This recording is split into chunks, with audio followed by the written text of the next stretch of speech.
Yes, I did it. Good morning. Welcome to Tuesday's show.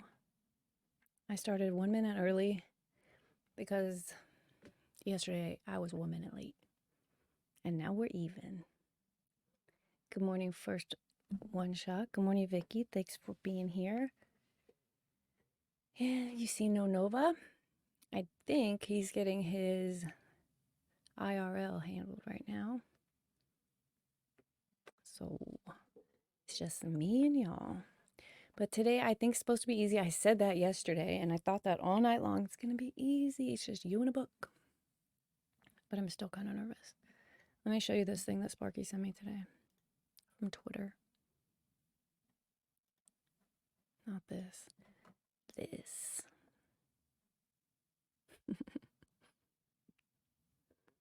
It's not as fun when nobody's here to laugh with me, but this is fucking hilarious. Get out of here, you shape of disgrace. Wait a minute. That's who said that?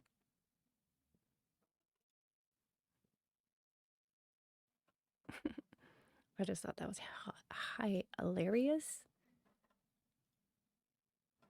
Okay. Other than having a couple, so today's video is on failure, and let me play this actually. If you are here, you probably already saw this preview video. We went over it last week. I just added chapter 6 to it. I'm just showing it now so that it's in the video, because this is a little review of all of the chapters so far. Can you guys hear this music? Vicky, are you here?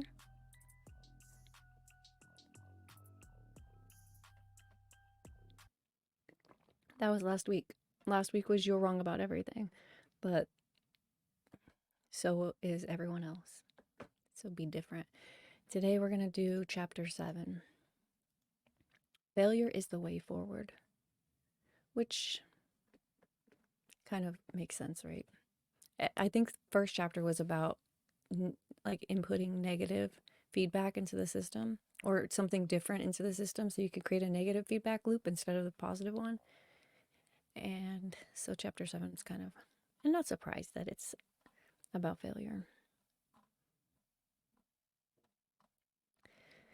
It's actually going to be short. Last week's chapter was long. It was 80 pages. This one's 40 pages. And you could see there's not a lot of writing on each page, so we're not going to be here all day. After this, though, I did make a video. Can you hear my stomach? It's trying to be part of the show. Shut the fuck up. I just ate, so I'm not hungry. I guess I get digestion sounds instead of hunger pains. What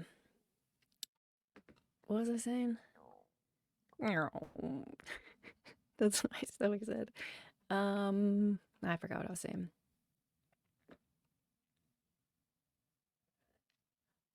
I'm gonna have to blame this on Vicky, because she did made me do the pot needles at 8:20. And now I'm more stupid than the usual. Okay, failure's the way forward. I'm just going to start. Could somebody in chat tell me if I'm live? How many fingers am I holding up?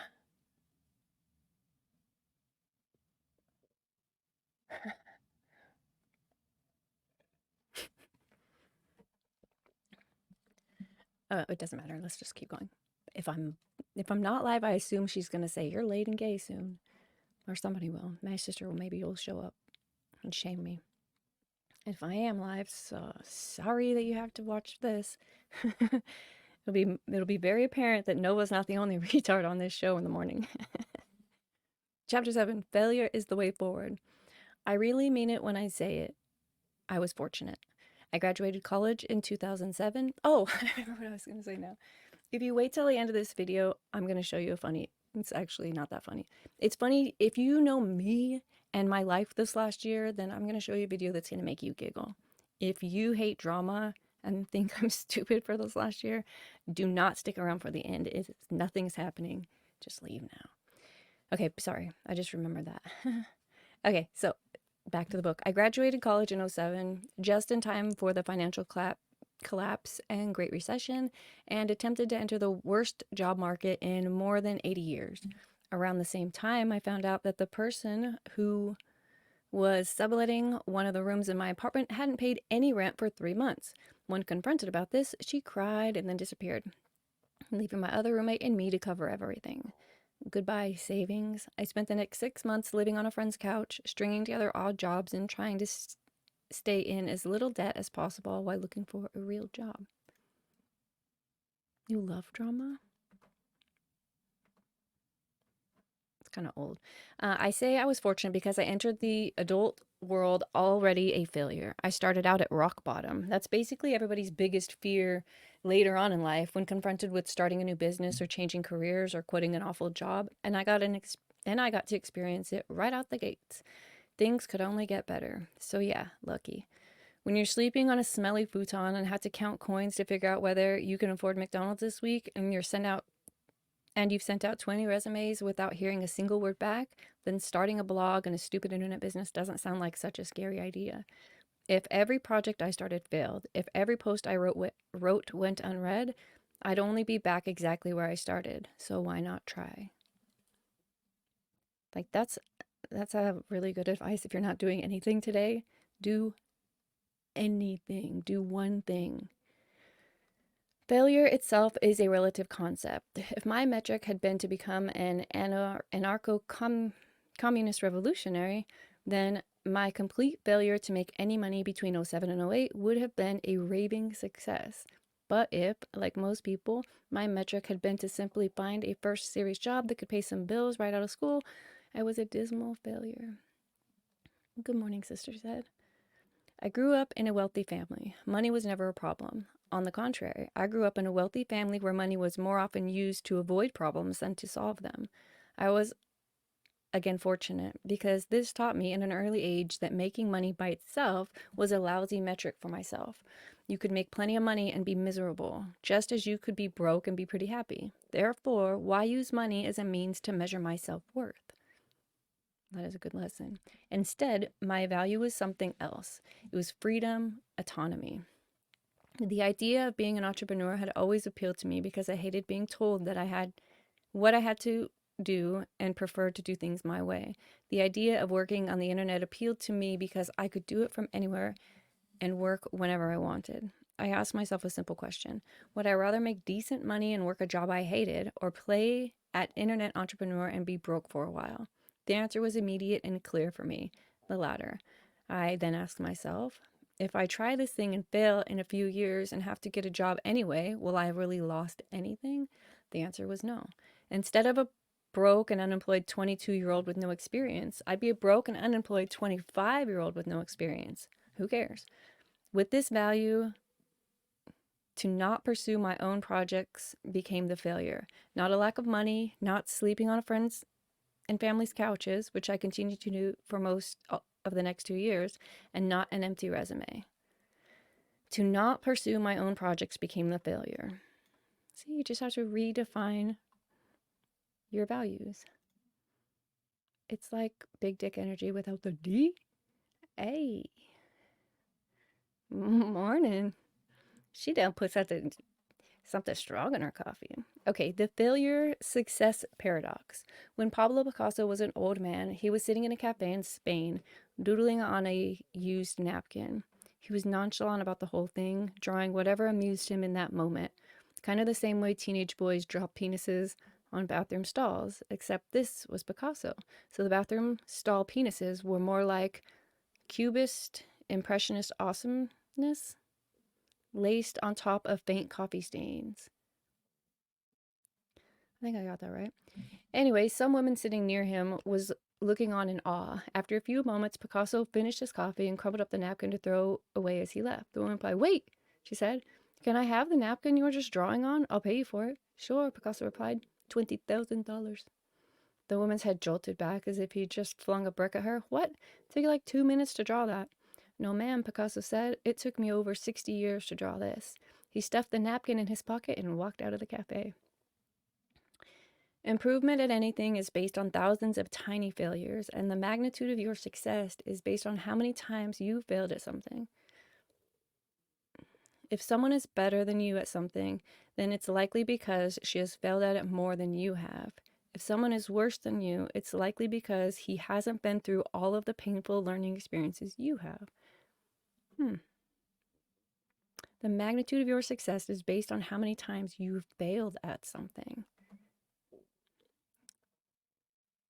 I'm at work, just saved a life, high on adrenaline.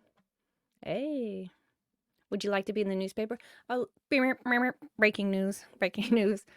Inappropriately says just saved a life in another part of the country that I'm not going to disclose this time. That has been your breaking news minute. If you think about a young child trying to learn to walk, is that where I'm at? Painful experiences you've had. Yeah. If you think about a young child trying to learn to walk, that child will fall down and hurt itself hundreds of times. But at no point does that child ever stop and think, oh, I guess walking just isn't for me. I'm not good at it. I've been singing for a long time and I haven't been getting any better. So I don't know if this applies across the board, but avoiding failure is something we learn at some later point in life. I'm sure a lot of it comes from our education system, which judges rigorously based on performance and punishes those who don't do well. Another large share of it comes from overbearing or critical parents who don't let their kids screw up on their own often enough and instead punish them for trying anything new or not preordained. And then we have all the mass media that constantly exposes us to stellar success after success while not showing us the thousands of hours of dull practice and tedium that were required to achieve that success. Okay. At some point, most of us reach a place where we're afraid to fail, where we instinctively avoid failure and stick only to what is placed in front of us or only what we're already good at. This confines us and stifles us. We can be truly successful only at something we're willing to fail at. If we're unwilling to fail, then we're unwilling to succeed. This reminds me, I just made this video of Kobe Bryant talking to Patrick Bet David. Where is it? I might not have it on my desktop, but he basically says when he picks something, he's like, when they're picking projects, they don't pick the thing that they're good at. They pick the thing that you don't think that you can do, and not pick the thing that you know you can do, because when you're done, you'll have done something you didn't think you could do. So it's like, do things like, I don't know. It, it struck me that made sense right here, but now it doesn't. Anyway, if we are unwilling to fail, then we are unwilling to succeed. A lot of this fear of failure comes from having chosen shitty values. For instance, if I measure myself by the standard, make everyone I meet like me, I will be anxious because failure is 100% defined by actions of others, not by my own actions. I'm not in control. Thus, my self-worth is at the mercy of judgment by others. Whereas, if I instead adopt the metric, improve my social life, I can live up to my value of good relations with others, regardless of how other people respond to me. My self-worth is based on my own behaviors and happiness. Shitty values, as we saw in chapter 4, involve tangible external goals outside of our control. The pursuit of these goals causes great anxiety, and even if we manage to achieve them, they leave us feeling empty and lifeless because once they're achieved, there are no more problems to solve.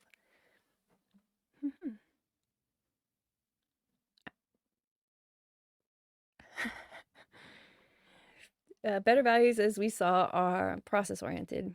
Something like express myself honestly to others. A metric for the value honesty is never completely finished. It's a problem that must continuously be re-engaged. Hold on. Better values, as we saw, are process oriented. Something like express myself honestly to others. A metric for the value honesty is never completely finished. It's a problem that must continually be re-engaged. Every new conversation, every new relationship brings new challenges and opportunities for honest expression. The value is an ongoing, lifelong process that defies completion. If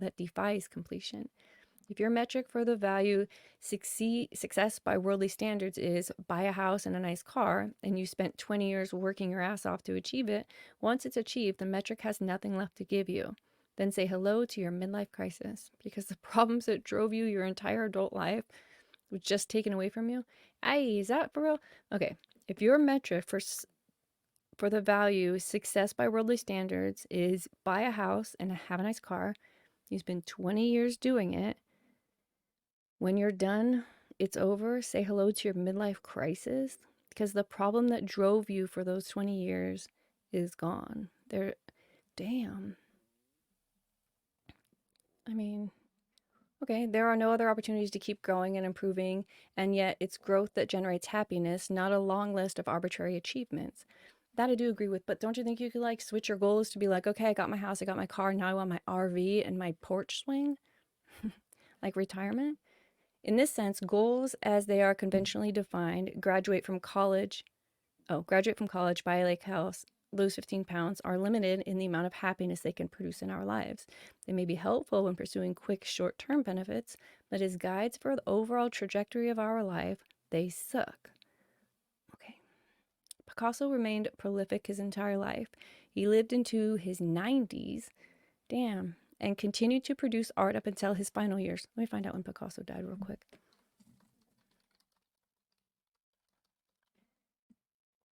73.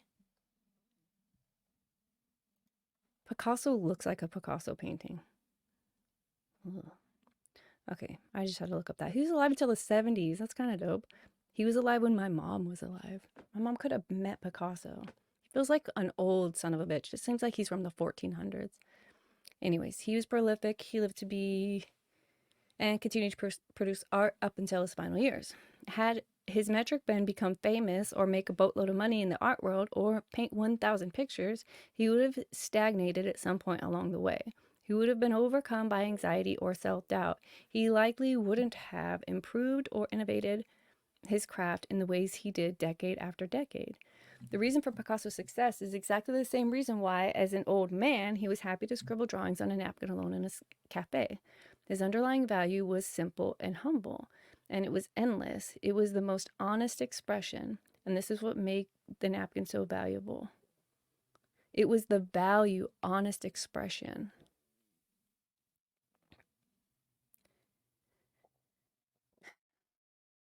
So I guess your values and your goals are, so your goals are the little things, but your values are the things that drive you. And you express your values while achieving your goals. Okay, that makes sense. Because if your goals are the driver, then they're going to just drive you into midlife over a cliff. I think that's what they're saying here, and I feel like that makes sense. Do you guys feel like this makes sense? My car is almost an antique. It's so old. Wait, what do you drive? I was 3. Vicky, you were alive during Pablo Picasso's life? Holy ass. You've been around since the 1400s? That's wild. So crazy, girl. Damn. Pain is part of the process. And wait, inappropriately said, yeah, because how can you know what success feels like without knowing the meaning of failure? Yeah, that's true. Well, I have this book. In North Korea, what they do is they take away the word failure and you can't have it. Next thing you know, all your failures are actually a new word called success. And that's how you do that in communism. I also got rid of stress and debt that way. No more stress, no more debt, no more failure. I just don't have those words. Pain is part of the process. In the 1950s, a Polish psychologist named Kazimierz, I feel like I nailed that. Kazimierz Dabrowski studied World War II survivors and how they'd cope with traumatic experiences in the war. This was Poland, so things had been pretty gruesome. These people had experienced or witnessed mass starvation, bombings that turned cities to rubble, the Holocaust, the torture of prisoners of war, and the rape and or murder of family members. It is not, if not by the Nazis, then a few years later by the Soviets. As Dabrowski studied the survivors, he noticed something both surprising and amazing. A sizable percent of them believed that the wartime experiences they'd suffered, although painful and indeed traumatic, had actually caused them to become better, more responsible, and yes, even happier people. Many described their lives before the war as if they'd been different people then, ungrateful for ungrateful for and unappreciative of their loved ones, lazy and consumed by petty problems, entitled to all they'd been given. After the war, they felt more confident, more sure of themselves, more grateful, and unfazed by life's trivialities and petty annoyances. Obviously, their experiences had been horrific, and these survivors weren't happy about having had to experience them. Many of them still suffered from the emotional scars the lashings of war had left on them, but some of them had managed to leverage those scars to transform themselves in positive and powerful ways. Morning, Jacob. And they aren't alone in that reversal. For many of us, our proudest achievements come in the face of the greatest adversity. Our pain often makes us stronger, more resilient, more grounded. Many cancer survivors, for example, report feeling stronger and more grateful after winning their battle to survive. Many military personnel report a mental resilience gained from withstanding the dangerous environments of being in a war zone. Dabrowski argued that fear and anxiety and sadness are not necessarily always undesirable or unhelpful states of mind. Rather, they are often representative of the necessary pain of psychological growth, and to deny that pain is to deny our own potential. Just as one must suffer physical pain to build stronger bone and muscle, one must suffer emotional pain to develop greater emotional resilience, a stronger sense of self, increased compassion, and a generally happier life. I didn't know you could grow stronger bone. That might be the dumbest thing y'all have ever heard me say, but I really didn't know that. I don't know you could build stronger bones in a painful way. Our most radical changes in perspective often happen at the tail end of our worst moments. It's only when we feel intense pain that we're willing to look at our values and question why they seem to be failing us. We need some sort of existential crisis to take an objective look at how we've been deriving meaning in our life and then consider changing course.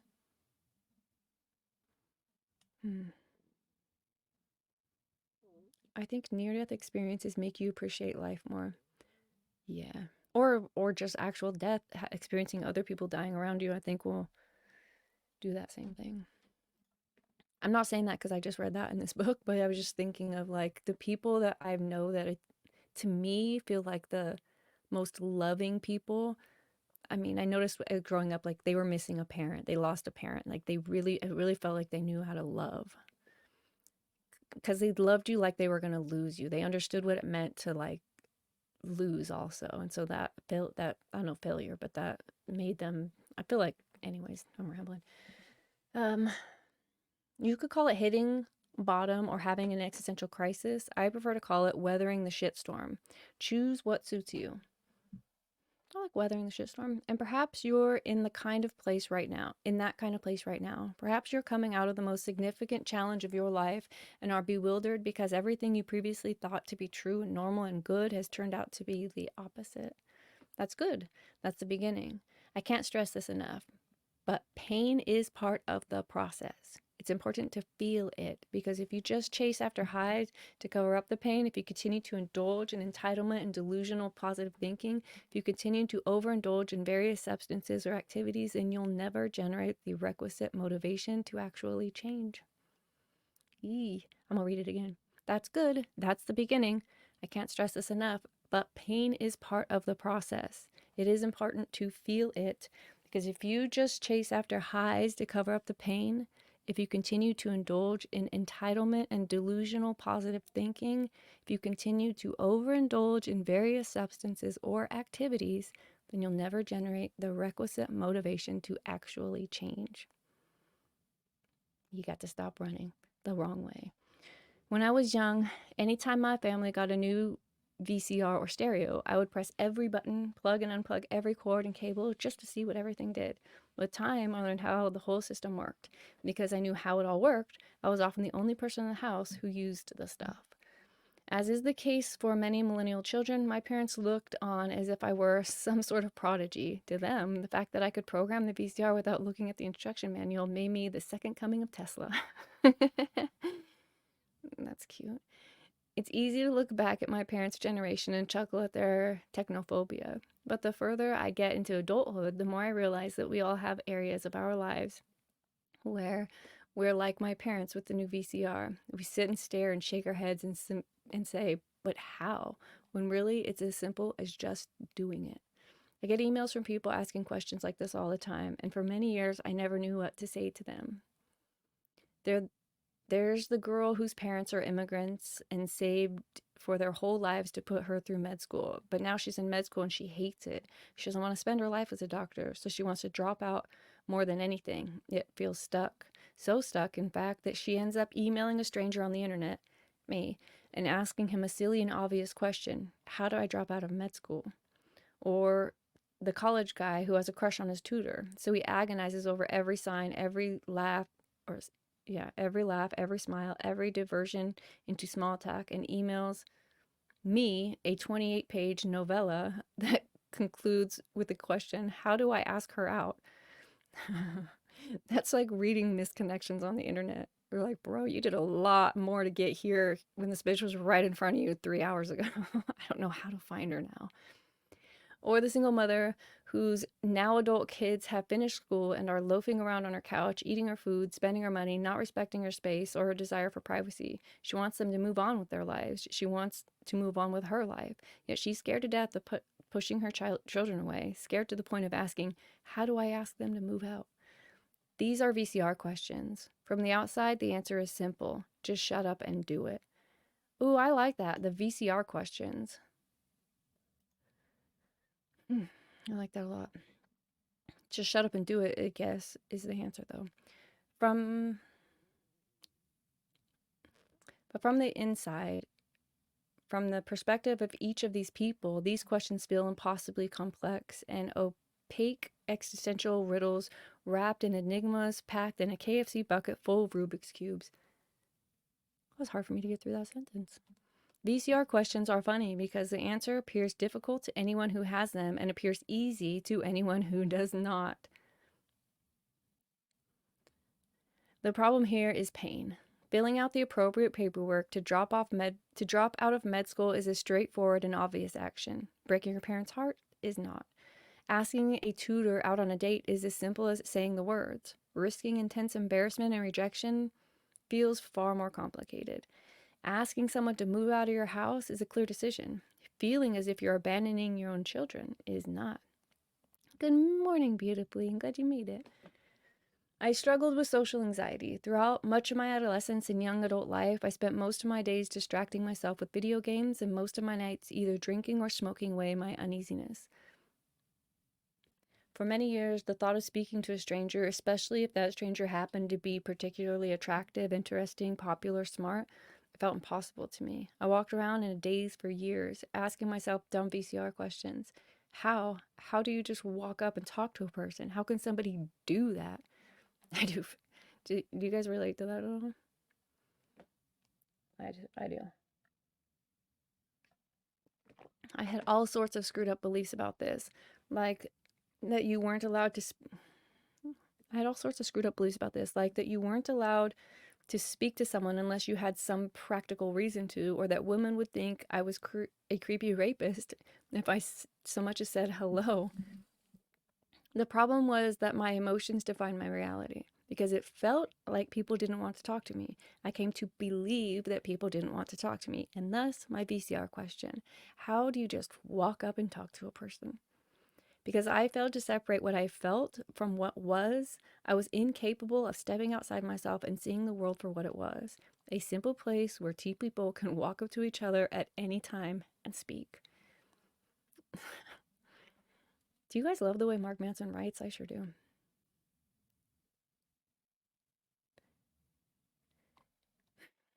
Many people, when they feel some form of pain or anger or sadness, drop everything and attend to numbing out whatever they're feeling. Their goal is to get back to feeling good again as quickly as possible, even if that means substances or deluding themselves or returning to their shitty values. Learn to sustain the pain you've chosen. When you choose a new value, you are choosing to introduce a new form of pain into your life. Relish it, savor it, welcome it with open arms, then act despite it. Yeah. Maybe this is a rebel in me who likes to do this. Identify the problem and then beat the shit out of it. I won't lie, this is going to feel impossibly hard at first. When you can start but you can start simple. You're going to feel as though you don't know what to do, but we've discussed this. You don't know anything. Even when you think you do, you really don't know what the fuck you're doing. So really, what is there to lose? And I think that marks the first fuck in this whole chapter. So that's disappointing. Life is about not knowing and then doing something anyway. All of life is like this. It never changes. Even when you are happy, even when you're farting fairy dust, even when you win the lottery and buy a small fleet of jet skis, you still won't know what the hell you're doing. Don't ever forget that. And don't ever be afraid of that. You hear that, chat?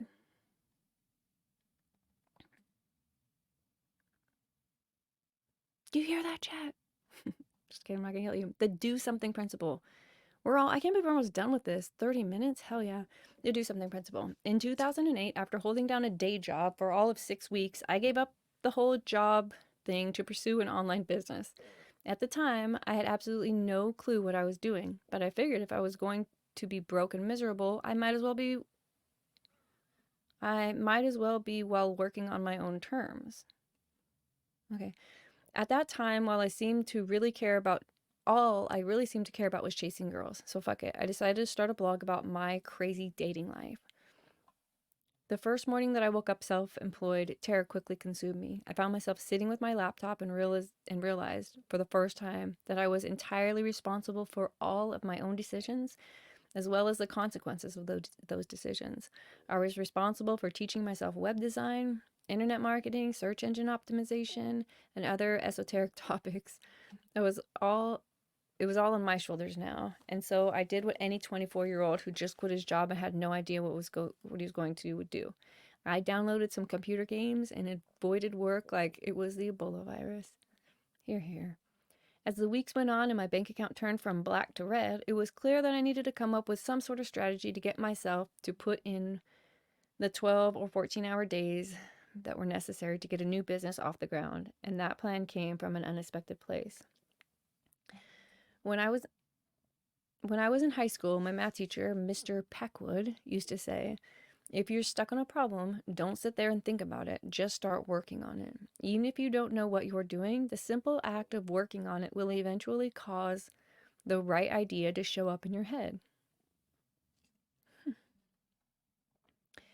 During that early self-employment period, when I struggled every day, completely clueless about what to do and terrified of the results or lack thereof, Mr. Packwood's advice started beckoning me from the recesses of my mind. I heard it like a mantra.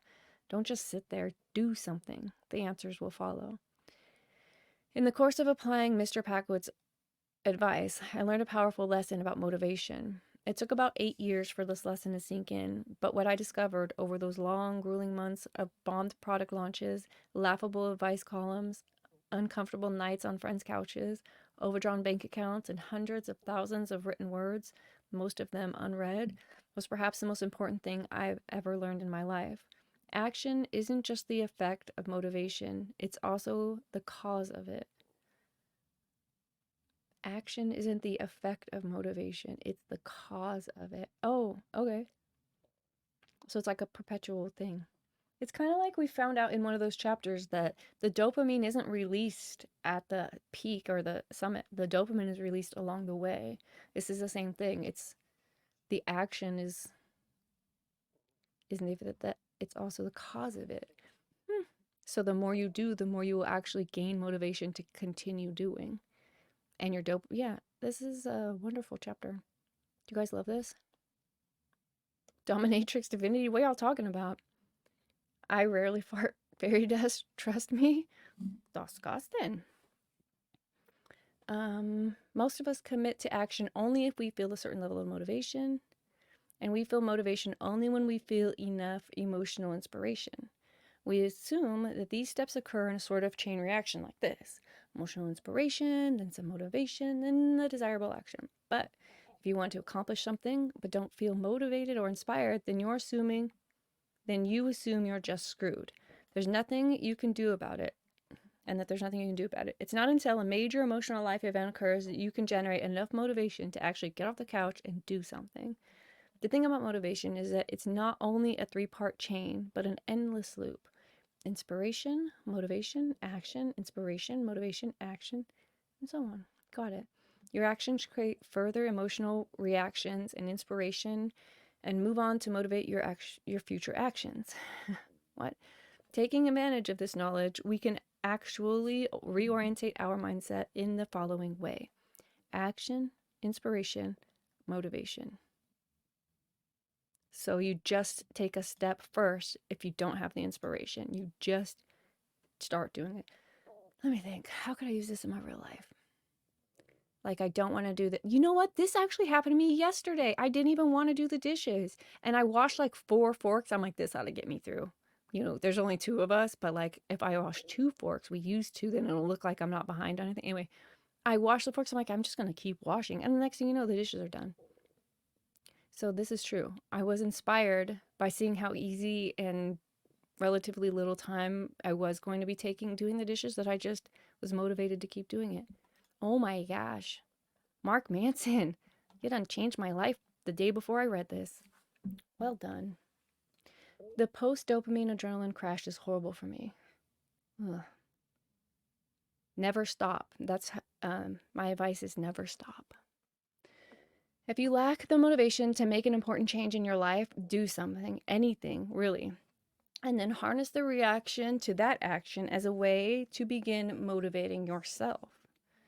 I call this the do something principle. After using it myself to build my business, I began teaching it to readers who came to me perplexed by their own VCR questions.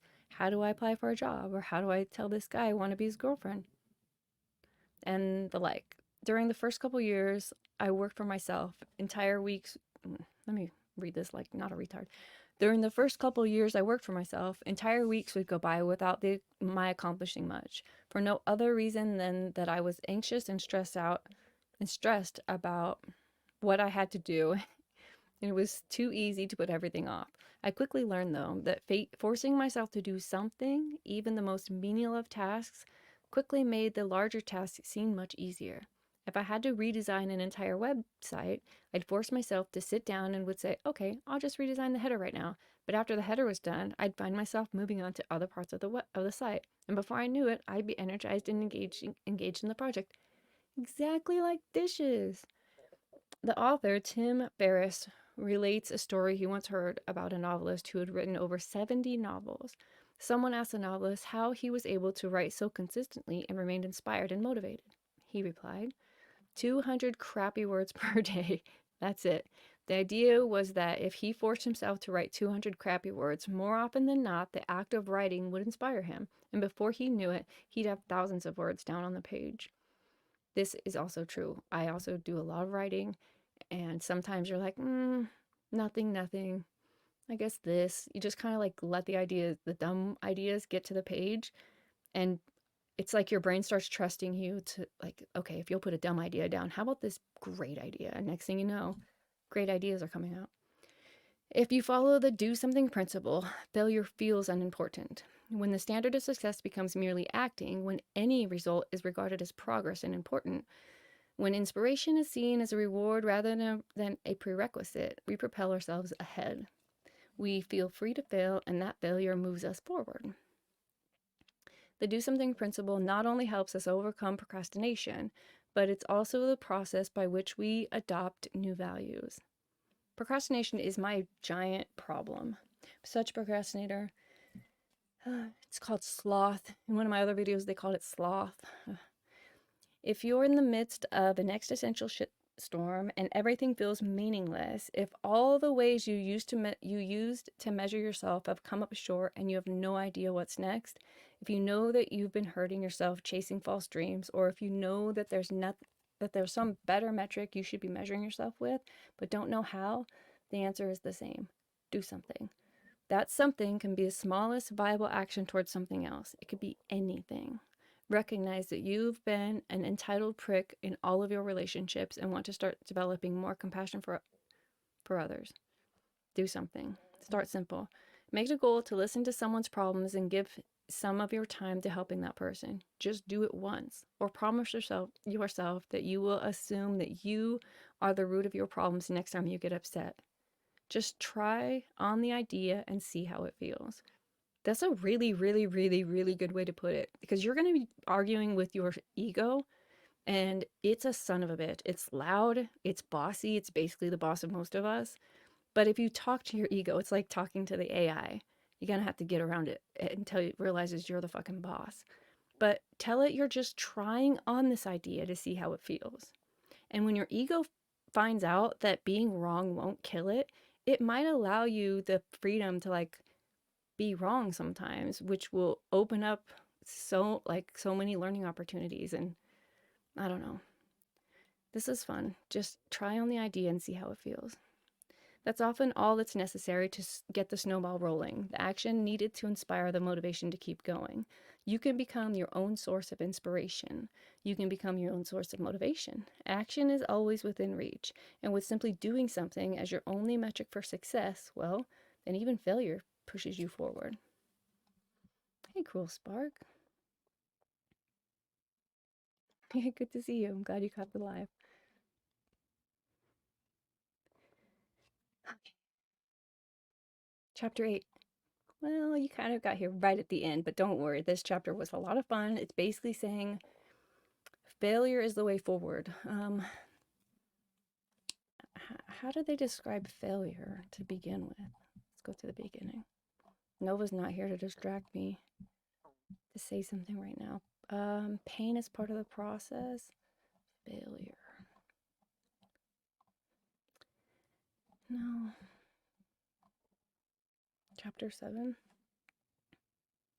Yeah, I don't know. I don't exactly know how to describe this chapter except for I like the end part, how it said to do something.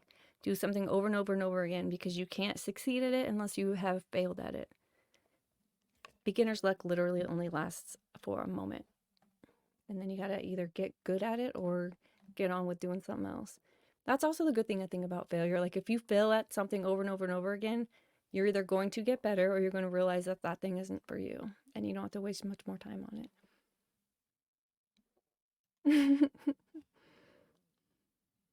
I'm a procrastinationist, so am I. It's the worst. Perfection is a human misnomer. Perfect is the enemy of good. I'm reading chat backwards. Make it more interesting for myself. Oh yeah. Let me show you what I showed them earlier. Can you see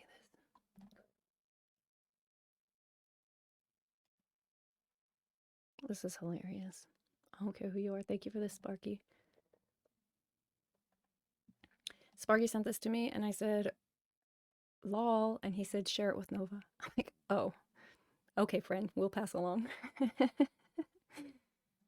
What else do I want to show you? Oh, some Jordan knowledge. I failed over and over and over again in my life. That's why I succeed. And Kobe, you can't be held captive by fear of failure or the fear of what people may say. Just said the word failure now, that's why I used it. That's true. Fear is the worst. Why put off tomorrow what you can put off altogether? Yeah, that's the thing. My life used to be full of little tiny tasks. Like I've said this before, but I've been practicing it like for the whole year. But say I've got I don't know, a wrench and a wrench in my hand, and I'm like wandering around. Okay, I got to put the wrench away. Instead of going out to the garage, I'll just get to the back door and set it there, so that when I go out next time, I'll take it with me. But I learned that those little, like, tiny tasks that would have taken me less than a minute, 60 seconds to finish it, later is going to probably take me, 2 to 5 minutes, for the motivation, the energy, all of the different things. So instead of leaving my future self a bunch of like little tasks to do later, I just do it. My present self does it so that my future self doesn't have to. And I don't have to be mad at my past self very often anymore. Because that bitch lazy as fuck. She real lazy though. Okay, but this show is actually sponsored. Vicky, I know you stayed here for this. I hope y'all can hear this. Tell me if you can.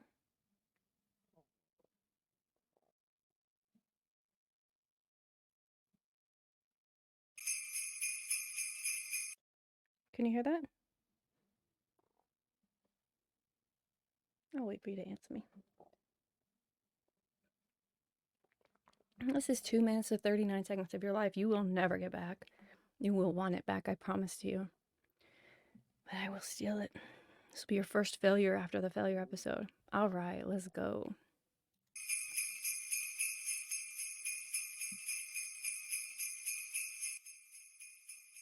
Peacemaker die, peacemaker die, peacemaker die. I don't know why. I'm a hapless romantic, stuttering poet. Just call me a tragic comic, 'cause I am in love with you.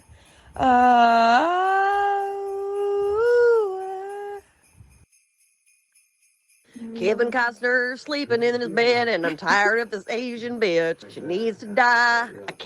I don't know why, but I just can't stand the bitch. Old man at the feed store trying to get a buck or two. What the fuck is this song? This ain't free titty show. Don't step on me with your horse. Flowers, I said, were founded on their arrival. The words I said, filled in spark on a stitch in time, proposing down on my knees, sitting the bitch with the.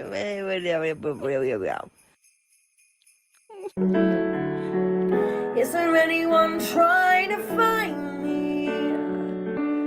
Maybe I'm just out of my mind. Yeah, yeah, yeah, yeah, yeah, yeah, yeah, yeah.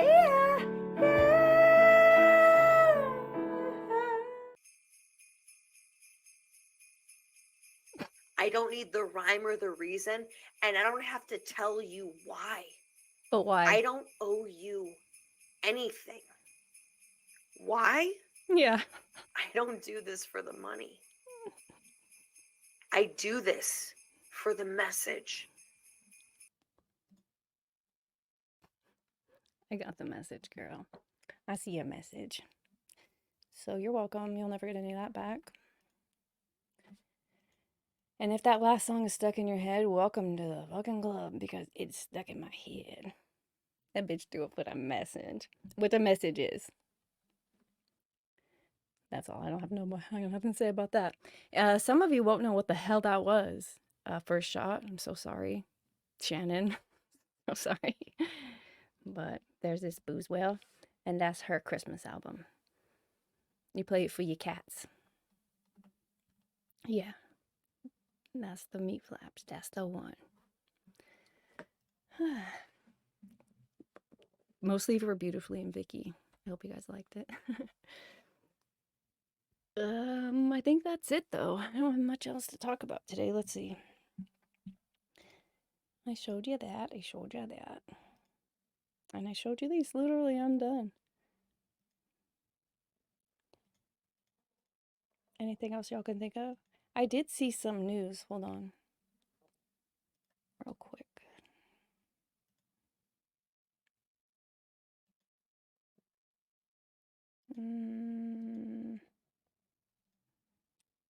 Nothing good.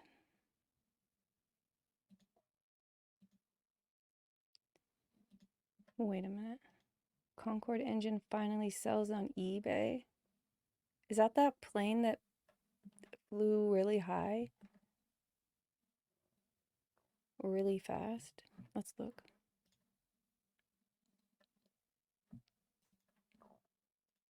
I don't want that to happen. How do I make it where it's both us? Too much me. How do I make it less me? Yeah, yeah, yeah, yeah. Yeah, yeah. The Concorde turbojet engine that spent years listed on eBay finally sold over the weekend to one lucky buyer, but that doesn't mean they'll be making supersonic booms of their own anytime soon. The Concorde turbojet engine spent, okay, read that, 715 grand. This particular Rolls-Royce Olympus turbojet spent its service life fitted to British Airways Concorde. It had been 20 years since the supersonic airliner final flight, but the Concorde is still fondly remembered as. Wait, is this the same plane? I'm pretty sure. The Concorde, let's look. Last flight Concorde.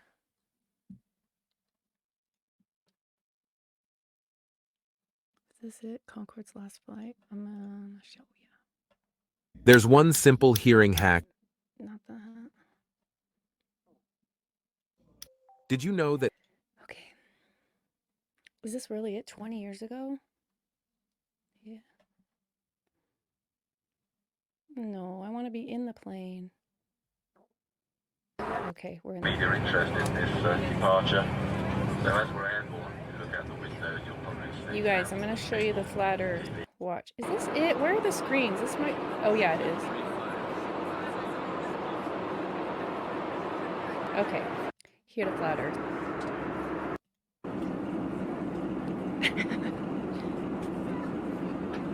Proof.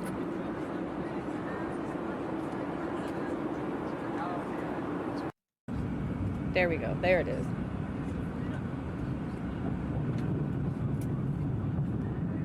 Gear down. So, yeah, that's the flat earth, and that's the plane that did it. Okay. Thursday, yes, we are doing a winter solstice show on Thursday evening. Right now it is scheduled for 9 p.m. Eastern. That could change. It could start a little bit earlier because Beautifully is going to be there and she's in the UK, so that's very early in the morning for her. So that's going to be a lot of fun. I'm going to be drinking. I assume Vicky's going to be drinking because it's our regular hours. Not like we have regular drinking hours. I meant it's like regular time of day for us. But I'm just going to be drinking to celebrate because I can't wait to hang out with my girls. We'll talk about Christmas traditions and winter solstice and what Boxing Day is. Oh, we're going to buy you all gifts. Please, please, please. I didn't tell Nova this. No, if you're watching, I'm so sorry, but I have to steal one of your ideas. What we're going to do is fake buy Christmas presents for all of you. We've got the best website in the history of basically ever. If you thought Oregon Trail was fun, please show up on Thursday night because the gifts that we are going to buy for you guys, fake buy, don't you get your hopes up or sue me, but are going to be hilarious. They're so funny. It's going to be a lot of fun. It'll just be kind of, a fun little night. And then, so that's Thursday. And then Monday is Christmas. Okay. So Monday, I will not have a stream. We won't be podcasting, but we will have a premiere. We watched a Christmas movie, me and those same two crazy girls, last week that included blackface. So if you're into that, you should watch Monday's Christmas movie. It did include blackface, but it's from the 40s, so they weren't doing it in a mean way. I feel like that's true. That's it. Everyone is in town at my house. Not everyone. By Saturday, everyone will be in town at my house. It's going to be a lot hectic here. So when we come back, the next time after that, it will be chapter 8 of this book. I don't remember what it's called, though. Let's see. Oh, I can't even find it. Yes, I can. And that's it. The only other thing I was going to... Chapter 8 is the importance of saying no. That probably is one you're not going to want to miss either. I know a lot of people have trouble with this. They get themselves run down because of this one. This one will be fun. That's it. For a second, let me brag on my daughter. She got accepted into the master's program at her university and starts in April. So I'm very proud of her. She's in town right now for Christmas. That's it. That's my that's my brag. It's been less than an hour, but I am going to end this because I got nothing else to say. I really made it to the end of the internet with y'all. Please come back on Thursday. Thursday night's going to be so fun. I'm actually going to dress up. Oh my Lanta, 2 dresses up in a week. I mean, two dresses up in a row. It might be my shtick. But you guys should dress up too. Anybody who wants to join us, as long as you're a girl and you have some kind of Christmas get up, you can join us. That's all. I love you guys. I appreciate you being here. This was fun. Remember, the more you fail, the more you actually succeed. Because failure is doing 2 things. It's giving you a measure about how to do better, and it's also telling you like maybe you shouldn't be doing a thing. So go out and fail. And if you have trouble getting anything done, this is my big takeaway from today. Just do 1 step. Literally, if you don't want to do the dishes, just wash 1 fork. It'll change your whole kitchen, I promise. It happened to me yesterday. All right. Bye. You'll wear a wig? I bet they'd allow that, but no.